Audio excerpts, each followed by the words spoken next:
Assalamualaikum warahmatullahi wabarakatuh. Alhamdulillah wassalatu wassalamu ala Rasulillah wa ala alihi wa sahbihi wa mawala. Alhamdulillah saya bertemu dengan guru kita Al-Ustaz Muflih Safitra hafizahullah taala. Assalamualaikum.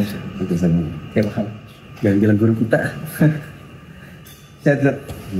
Masya Allah. Sudah berapa lama di Jakarta? 2 hari. 2 hari. Jadi kita ketemu sekarang di Jakarta di Kemayoran, dan seperti yang kita tahu dalam biografi beliau pernah jadi ASN. Ya. Tapi sekarang sudah Sudah enggak? Sejak 2014. Masya Allah. Baik, ini nanti Ustadz saya kasih dia buku judulnya Fikih ASN dan Karyawan. Bisa dibawa ke Balikpapan. Cuman begini Ustadz, karena antum sudah punya pengalaman jadi ASN, kira-kira kalau ASN itu bertakwa kepada Allah, apakah merugikan negara? Alhamdulillah, salatu wassalamu ala Rasulillah. Justru kalau ASN bertakwa kepada Allah malah baik buat negara. Baik buat negara. Karena mereka akan menggunakan anggaran negara sesuai dengan peruntukannya. Dia lebih hati-hati dong. Dia hati-hati, tidak korupsi. Baik korupsi secara uang atau juga korupsi waktu. Kan ASN itu berkutat pada itu. Siap. Penggunaan dana negara dan ketaatan mereka terhadap aturan waktu, mulai dari misalnya kalau di Balikpapan setengah 8 sampai jam 4. Mereka tidak datang terakhir tanpa fingerprint yang harusnya membuat tunjangan pokok mereka dipotong. Tidak juga mereka pulang lebih cepat, yang seharusnya pun dengan pulang lebih cepat tunjangan mereka jadi dipotong karena pulang lebih cepat. Intinya masalah kedisiplinan dan kejujuran dalam masalah keuangan ini. Baik, dan tentu saja kita paham yang namanya syariat Islam sangat mendukung akan hal ini. Berarti ketika seorang ASN belajar agama, kemudian dia menyesuaikan diri dengan syariat Islam, itu justru akan menguntungkan negara. Justru menguntungkan negara. Justru menguntungkan negara. Karena dengan itu anggaran negara maksimal sesuai dengan peruntukannya, karena mereka juga sudah dapat gaji dan mereka tidak layak untuk mengambil sesuatu dari anggaran buat kepentingan pribadi. Betul. Termasuk juga misalnya anggaran perjalanan dinas.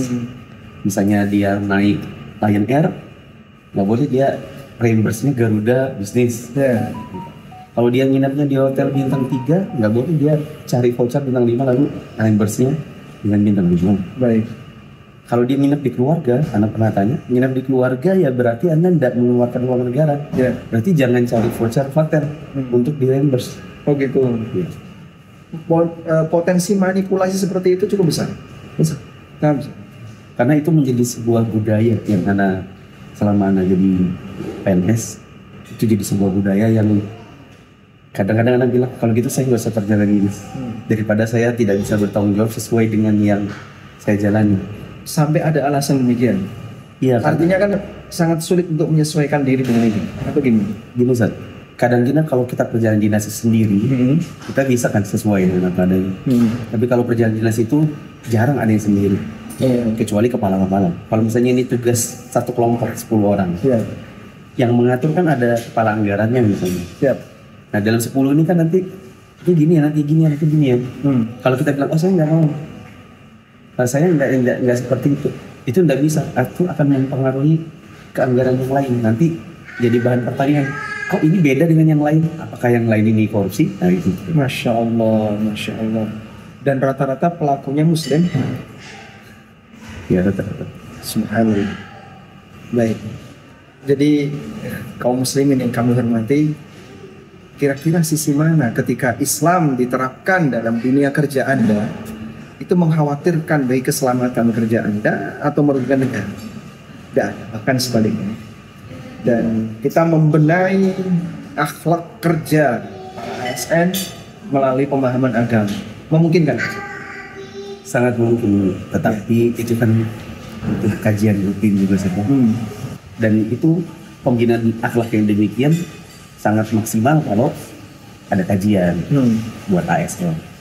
Cuman kajian itu kan tidak pernah masuk dalam agenda, kecuali kasuistik, seperti buka puasa bersama di kantor atau peringatan-peringatan. Ya, atau peringatan. Itu pun nanti temanya sabar.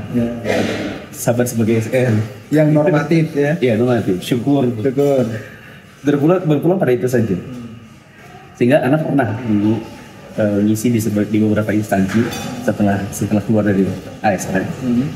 Ketika mulai ngomong ke arah kejujuran, itu banyak yang nanti gelisah ya, duduknya gelisah, atau besok nggak usah, itu jangan ikut kajian itu, nanti kamu kalau tahu nanti susah.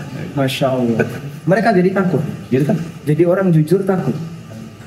Ya, dan sebagai contoh, buat anak dulu pernah ngisi rutin selama kurang lebih 2 tahun di salah satu instansi. Di awal-awal anak ngisi tentang sholat, tentang amalan-amalan sunnah sehari-hari, sehingga jamaahnya terhitung baik. Mereka bisa menerima dengan baik. Ya. Dan itu kan bukunya kecil-kecil. Diganti lagi 31 sebab kebahagiaan, ganti lagi buku kecil-kecil, sampai pada satu waktu setelah kurang lebih 2 tahun, dalam hati, kapan lagi anak ngisi sesuatu yang mungkin mereka harusnya tahu. Ya. Bukan cuma sekedar di amalan-amalan ibadah saja. Maka anak ganti buku setelah tamat yang sebelumnya, akibat makan harta haram. Masya Allah. Dan ketika sudah mulai masuk buku itu, di tengah buku sampai ke belakang, dia mulai sulit. Ada yang mengatakan, Ustadz, yang Ustadz bahas sekarang ini sangat sensitif. Mereka sebut sensitif. Karena yang seperti ini mungkin nanti akan ada banyak yang tersinggung. Iya. Terutama atasan-atasan, karena kami itu seperti itu. Iya. Berarti sebenarnya kan tanazul, pengakuan pribadi. Kalau mereka ini banyak pelaku kedustaan. Jadi gimana kita mulai dari mana, Ustaz, yang paling efektif untuk membangun pendidikan yang efisien bagi mereka dalam rangka memerangi kedustaan? Kita kan sepakat ya, saya yakin semua penganut agama tentu menolak yang namanya kedustaan, apalagi kedustaan di dunia kerja pemerintah. Yang Anda perhatikan, meskipun kita ada kajian akidah, ada kajian tentang hal haram, surga neraka, mungkin itu akan membentuk pada pribadi-pribadi sebagian saja. Di awal tapi ada sebuah sistem yang mungkin mereka khawatir kalau mereka tidak ikuti sistem itu. Seperti misalnya atasan tiba-tiba datang bawa amplop masukin ke kantong, terus apa ini Pak? Gak usah tanya, gak boleh tanya itu dari mana. Dan mereka sudah yakin itu pasti dari pos ini, pos itu, dari mengambil di sini, mengambil di situ.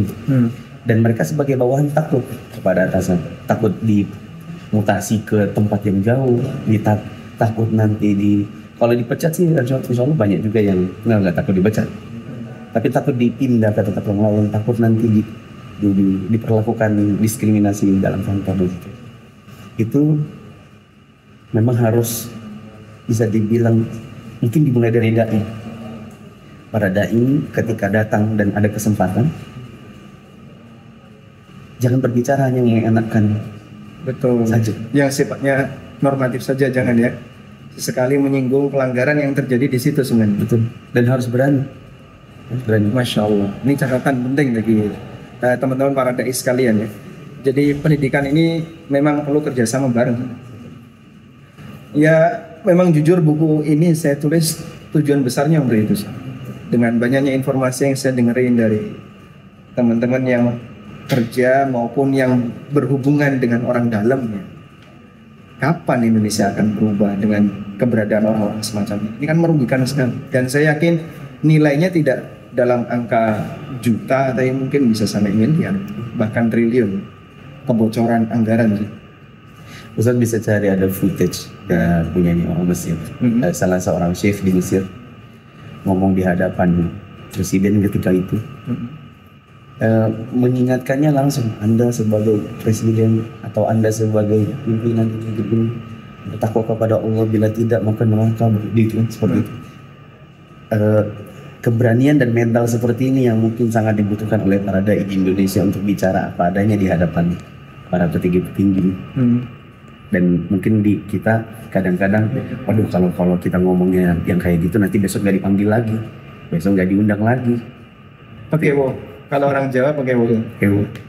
Masya Allah. Syukran Ustaz. Semoga bisa menjadi insight yang bermanfaat, terutama teman-teman yang kerja di dunia ASN maupun aparat yang lainnya, bahwa menjadi ASN yang bertakwa, aparat yang bertakwa menguntungkan bagi negara, dan kita mencintai negara dengan mewujudkan ASN dan aparat yang bertakwa. Wassallallahu ala nabiyyina Muhammadin wa ala alihi wa sahbihi wasallam.